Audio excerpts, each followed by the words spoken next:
Welcome everyone, Dr. Thor here.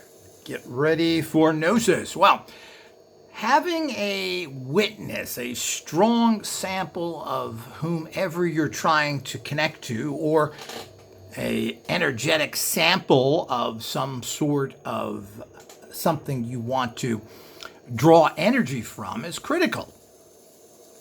Most of the systems that radionic tech offers now is based on using a strong energetic sample, creating kind of a duplicate of the bioenergy that you have. Now, how do you do this in general? Well, you can use bioenergy items, which are hair, blood, etc. And this connects you directly. You can put that on a little piece of paper, tape hair on paper, or even tape hair on actually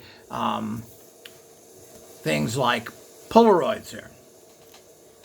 Now, this can work, and I even like to do it extra, but having a actual Polaroid picture of yourself is something that brings a total energetic feel. And if you wanted to, let's say, bring the energy from a sacred spot, there's all sorts of sacred spots, power points. Many of these you can go to certain areas and use L-rods, douse them out. And this is a great place to do metaphysical work of all types, psychic work. Oftentimes these are called vortexes. I lived next to a huge, very powerful vortex for many years called Giant Rock. And this is one where many UFOs were sighted, etc., etc. But there's places like Sedona, and there's probably somewhere in your area there may be mounds, Native American mounds, or other areas that are sacred, or maybe even vortex areas, or maybe they just have good energies. Now, you can take pictures of these, and you can bring them back and use them in your work.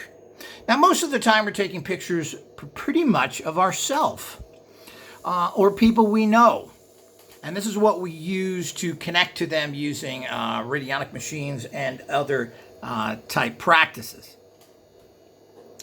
Because this is an energetic representation of what you have, is what people, is what you're trying to get. Now, photographs generally aren't that.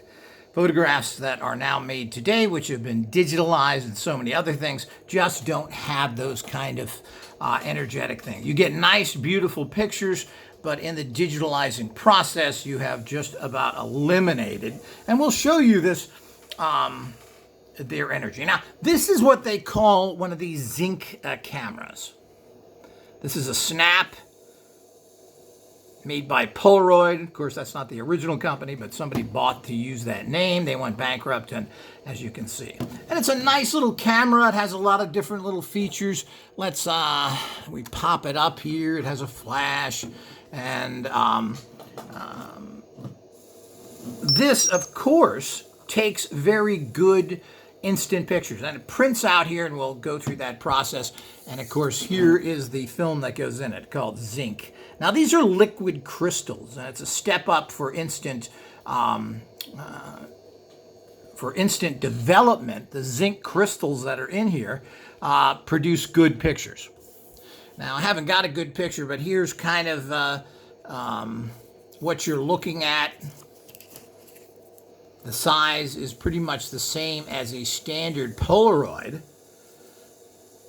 But you can see how different the Polaroid is. You can see this is all chemicals here. Now, the zinc is the liquid crystals, which are in here you can't see as well. Now, I thought, hey, look, liquid crystals is going to produce some good energy. So it's worth a try. Maybe it's even better than Polaroids. And I did research on this and found out this is not the case. Now, when we test these things, and of course there's meters and other things, but as I've always told people, you've got to bring up your sensitivity and be able to use pendulums with a valid nature. Not getting information you want, but getting the information that's there because you're skilled with it.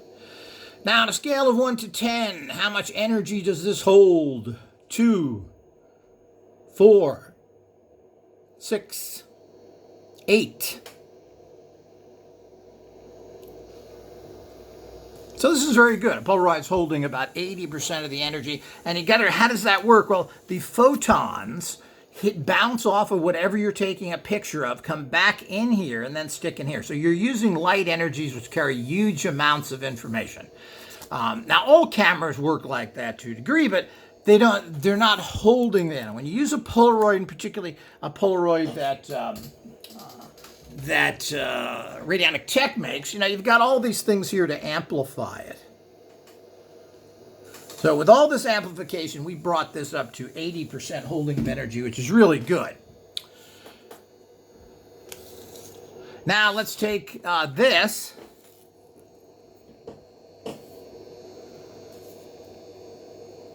What percentage of energy is this holding? 2, 4, 6, 8, 10. We're getting none. Is this holding any energy at all? No. Okay. So this is the problem with these kind of cameras. So I thought the liquid crystals, which makes a lot of sense, would work. They don't.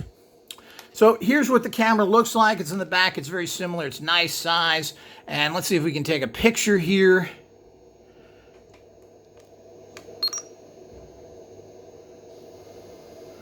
And then it usually takes I hardly ever use this. It usually takes a minute. There we go. I hear something there. Now it's going to come out the side here like all these do, where the film comes out. Okay. So it's kind of cool. So if you're looking to have instant pictures that you want to keep for non-energetic purposes, this is pretty cool.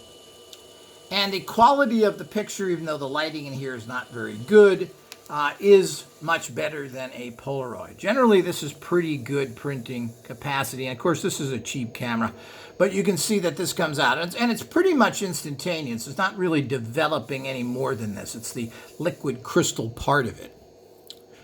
So it comes out just like a Polaroid. It's nice, it's instantaneous, and you've got that instant picture if you need it for something. But your Polaroids, again, are going to pick up that needed energy. Now, whether these are good for spirit photography and everything else, not really.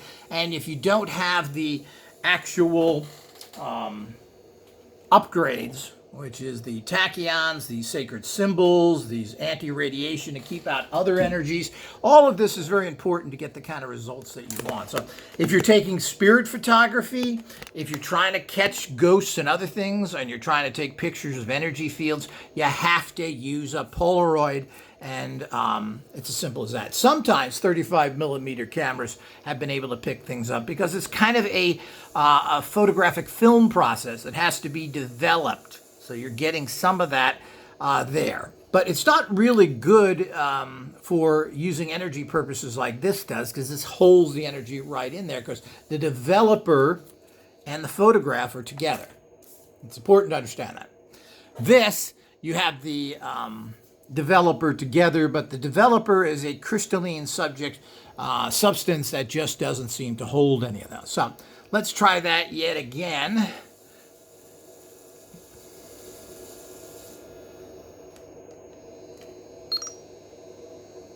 Okay, we're taking a picture of that. So, and then it takes about, 10, 15 seconds once you did it, once you took the picture for it to start developing in there. So, we can you can't hear that, but you can hear it processing itself, and it's going to kick that photo out of there. And as I said, these are fun depending on what you want to use them for. And of course, they do give you head and tails, heads above, I should say, your typical film that you get a Polaroid in terms of the clarity. Polaroid pictures aren't very good, but there are Polaroid cameras you can get that are much more sophisticated. They have glass lenses. They have all sorts of other things. I think we're out of film here. Check on that.